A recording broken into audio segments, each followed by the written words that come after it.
विखे पाटलांचा काही अंदाज लागत नाही। राजकारणात ते कधी कुणाचा आणि कसा गेम करतील सांगता येत नाही। तसंच कधी कुणाला साथ देतील तेही भल्या भल्यांना कळत नाही असं जाणकार सांगतात। ज्येष्ठ दिग्गज नेते स्वर्गीय बाळासाहेब विखे पाटील हे आपल्या टोपीच्या इशाऱ्यावर एखाद्यास निवडून आणायचे किंवा पाडायचे असं जुने जाणते लोक सांगतात।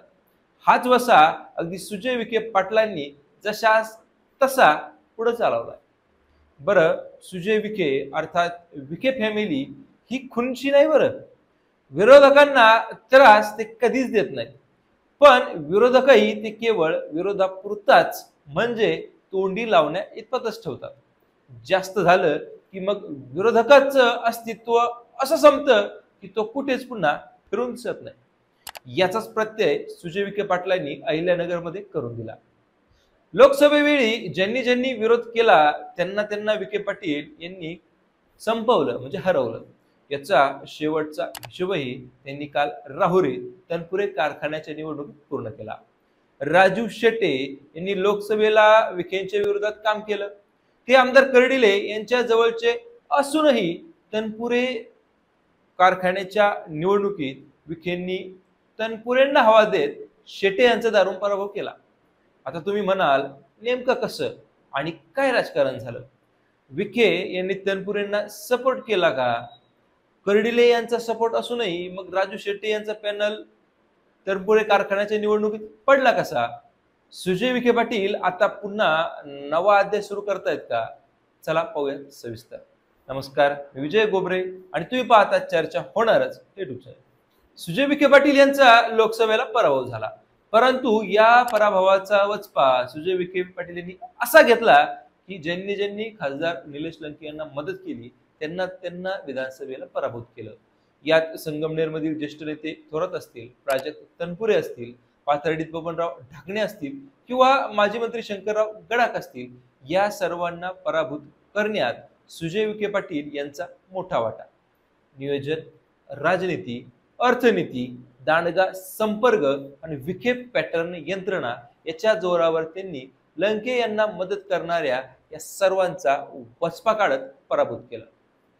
आता नुकतंच 31 मे रोजी राहुरीची कामधेनू असणाऱ्या डॉक्टर बाबूराव बापूजी तनपुरे सहकारी साखर कारखान्याची निवडणूक झाली आणि काल म्हणजे 1 जून रोजी या निवडणुकीचा निकाल लागला।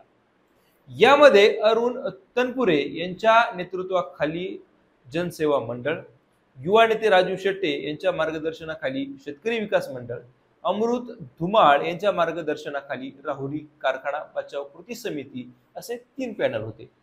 यात अरुण तनपुरे यांच्या नेतृत्वाखालील जनसेवा मंडळ या पॅनलचा दणदणीत विजय झाला आणि कारखाना तनपुरे यांच्याकडे गेला। बाकीच्यांचा दारुण पराभव झाला। यामध्ये राजू शेट्टे हे आमदार कर्डिले यांचे खास मानले जातात, परंतु राजू शेट्टे यांनी लोकसभेला खासदार निलेश लंके यांचं काम केलं होतं। हाच खटका सुजय विखे पाटील यांच्या डोक्यात फिट होता। आमदार कर्डिले यांची यंत्रणा गुप्तपणे राजू शेट्टे यांचं काम करत होती असं म्हटलं जातं, परंतु विखे यंत्रणा मात्र वचपा काढण्याच्या मागे होती। सुजय विखे पाटील यांनी प्राजक्त तनपुरे यांना एकदा आपला हिसका दाखवलेलाच होता। आता यावेळी त्यांनी राजू शेट्टे यांचा हिशोब चुकता करायचा होता।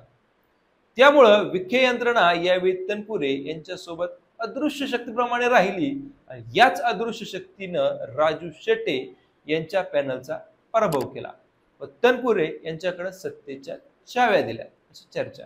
त्यामुळं तनपुरे कारखान्याच्या निवडणुकीतही सुजय विखे पाटील हेच पुन्हा एकदा किंगमेकर ठरले। जिल्ह्यात कोणीही असो, कोणतीही निवडणूक असो, विखे पॅटर्नच किंगमेकर ठरतो हा संदेश पुन्हा एकदा त्यांनी दिला। त्यामुळे सध्या टायगर अभी जिंदा आहे आणि शेवटच्या घटकाचा पण हिशोब चुकता करायचा, कुणाला सोडायचं नाही, हे जे 2 वाक्य सुजय विखे पाटील यांचे आहेत, या 2 वाक्यांनी सध्या विखे विरोधकांची झोप उडवली आहे हे मात्र नक्की।